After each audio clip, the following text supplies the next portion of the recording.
ಮಡಿಕೇರಿಯ ಶ್ರೀ ಓಂಕಾರೇಶ್ವರ ದೇವಾಲಯದಲ್ಲಿ ಪುಣ್ಯ ಸೇವೆಯಲ್ಲಿದ್ದ ನಂದೀಶ ಇಂದು ಇಹಲೋಕ ತ್ಯಜಿಸಿದೆ. ಮಡಿಕೇರಿಯ ಶ್ರೀ ಓಂಕಾರೇಶ್ವರನ ಸನ್ನಿಧಿಯಲ್ಲಿದ್ದ ನಂದಿ ಎಲ್ಲರ ಪ್ರೀತಿಯ ಹಸುವಾಗಿತ್ತು.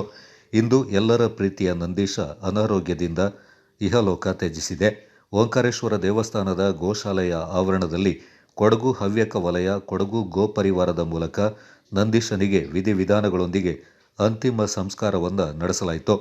ವಿಷಯ ತಿಳಿದಂತೆ ಗೋಪ್ರೇಮಿಗಳು, ಭಕ್ತರು ಬಂದು ಅಂತಿಮ ನಮನ ಸಲ್ಲಿಸಿದರು.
ಅಣ್ಣ ಬಟ್ಟೆ ಕೊಡ್ತೀವಿ ಸರಿ